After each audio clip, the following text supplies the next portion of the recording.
Hi guys, Toby Mathis here from Anderson Business Advisors and Law Group, and we are going over part 3 of a 4-part series on nonprofits. This part is how to register a nonprofit organization. And here's what I want you to do first off, is step way back before we even get into the questions. And I want you to think of every entity in 3 parts. There's the part of that deals with the state. There's the part that deals with third parties like banks, lenders, donors in the case of a nonprofit. And then there's the part that deals with the federal government for taxation. So we look at the state, we look at third parties, and we look at the feds. Now with that in mind, I'm going to go through the questions. How do you become a 501c3?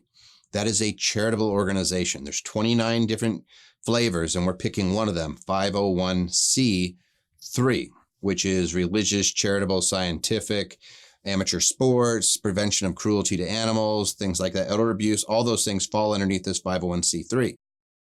The reason this is important is because third parties get to write off what they give you as a charitable donation, and you do not have to pay tax on that money. So how do you create one of these? Well, you know there's 3 different categories it falls into, so we need to address each of those 3. So we need to file something with the state. And before we file it with the state, we should probably check in with number 2 and 3. How do donors want to see it? And how do the feds want to see it? And based off of that, we may choose differently on section number 1. We want to make sure they all work in concert. So there's 3 organizations that we really have to be cognizant of. So the first thing we're going to do with the state is go with what the feds like to see. And when you look at 501c3, it says a trust or corporation. We're not going to go down the trust route. We're going to go plain vanilla corporation with the state. We're going to file a non-profit corporation with the state.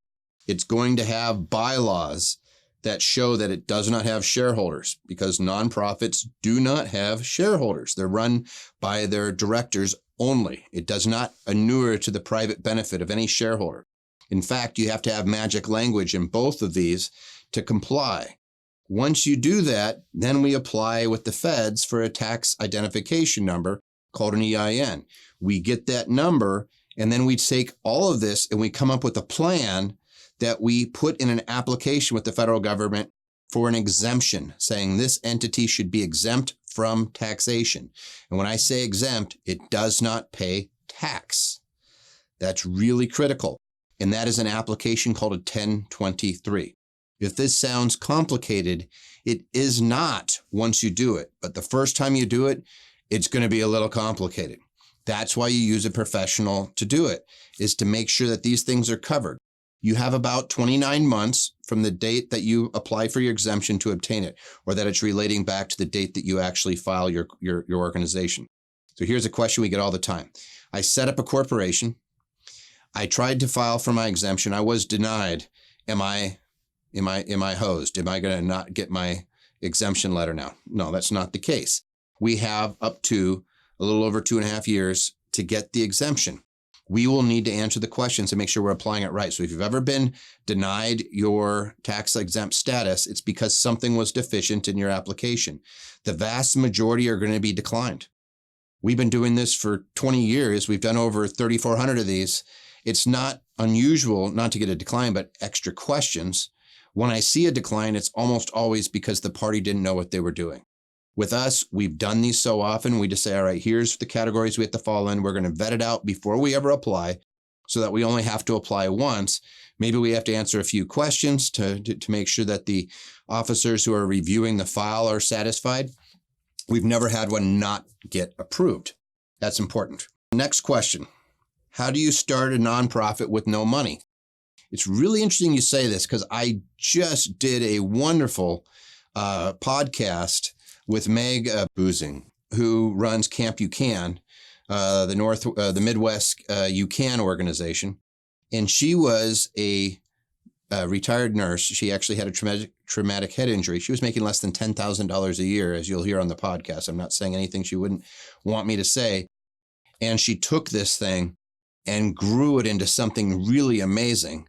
But she wasn't somebody who was making millions of dollars. A lot of times when we hear about nonprofits, you think of the super rich, the Gates of the world, the Vanderberg, the Carnegie Foundations, the Trump Foundation, the Clinton Foundation, all these different organizations, right? And you always think rich people.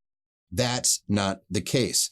What happened with Meg, and she does a TED Talk on this, actually, it was amazing. She's wonderful. Hopefully you'll be able to find the link in our YouTube page. You'll be able to see it and watch it because she's such an inspiring person. But once you have that nonprofit, now you can go to people, say, if you give me money, you can write it off. You get a tax benefit. If there's a private foundation out there, an organization that is set up to support other charities, they, by law, have to give away 5% of their assets on an annual basis to qualified nonprofits. You are now one of the qualified nonprofits. So you can go after the private foundation saying, you should be supporting me. I'm the charity that you should be supporting. That's how it can make money. Other things it can do is it can actually do the activity. So for example, if you're going to do housing for vets, it doesn't mean that you can't charge rents and things like that. It just means that it has to be for the support of a specific type of group, in this case, veterans, in which case that money comes in and it is tax exempt. It's pretty powerful when you really start digging into this stuff. So can you start an organization with no money, and how do you start one? You get it set up, and then you go out and solicit the funds from third parties to support your organization.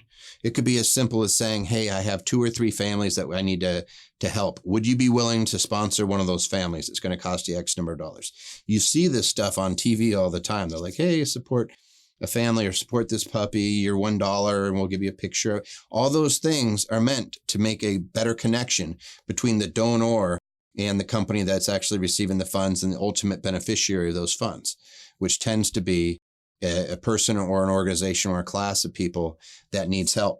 And so it really does make a big one. So don't feel like you have to be uber rich to start a nonprofit. That's just not the case. In fact, the opposite might be true.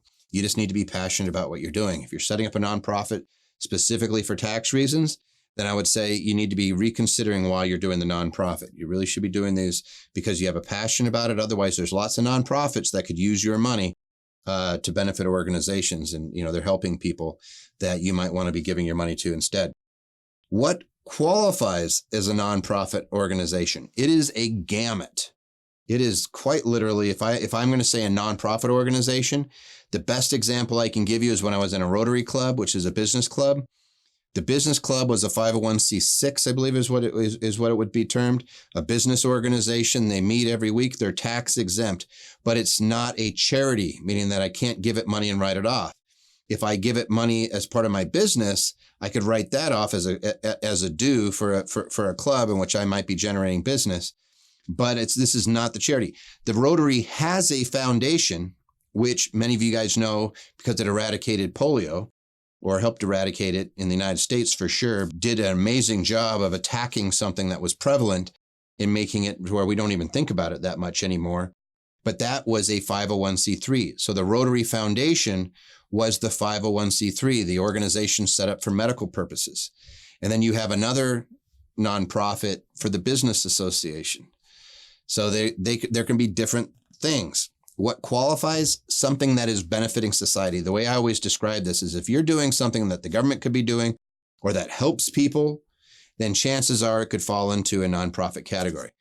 Prime examples, I have a lot of clients that do residential assisted living and things like that. That qualifies as a nonprofit activity. I have clients that work extensively. In fact, I'll give you one example. I had 2 clients. One of whom was an attorney, a very successful attorney.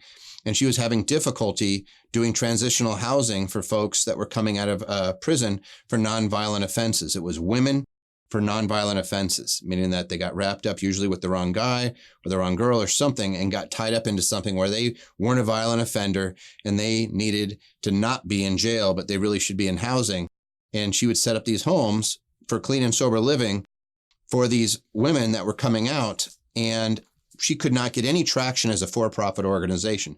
The second she shifted over to a nonprofit organization, as the second door started opening, and all of a sudden they're like, yes, we work with those types of organizations. It's very interesting how that works. And all of a sudden she has a waiting list of here's the women we need housing for. And she's literally buying up houses to house these women. And she has standing orders for quite literally dozens and dozens of these women that are transitional housing, and she's the one who they're going to go to place it. So that type of activity by itself qualifies as a nonprofit. You're helping a group of people. You're helping society. It's one of those things that really benefits. Last question in this part 3, which is, how do nonprofit employees get paid? The same as any other employee. They are an employee of an organization. They can be paid as W-2 income, which means they pay tax on that. Yes, when you take money out of the organization, it may be taxable. It's a reasonable salary. People always say, oh my gosh, you can't get paid much of a salary. Are you kidding me? Nick Saban, probably the most famous football coach in this country, works for a nonprofit, the University of Alabama. Just about every president of every hospital works for a nonprofit. These folks get paid a reasonable salary. It's a reasonable amount. It doesn't mean they're going to make $10 million a year. Well, maybe in the case of Saban, but it does mean that they're going to get fair market compensation. So I wouldn't be worried about getting the money back out. Plus, it can still pay benefits. It can still provide things like an accountable plan. So there's lots of tax benefits that can come out of a nonprofit, and you can still be paid a wage. In fact, you can even put some of that money away in a tax-exempt vehicle or tax deferred vehicle as a retirement plan as well. All these things, they're doable in the nonprofit realm the same way as they're doable in the for-profit realm. What really matters is, did you apply for and receive an exemption from paying federal and state taxes? And if you did, then you don't have to pay those taxes. When you pay yourself out a salary, it's no different than a for-profit. You pay tax on the salary as you receive it. Hope that makes sense.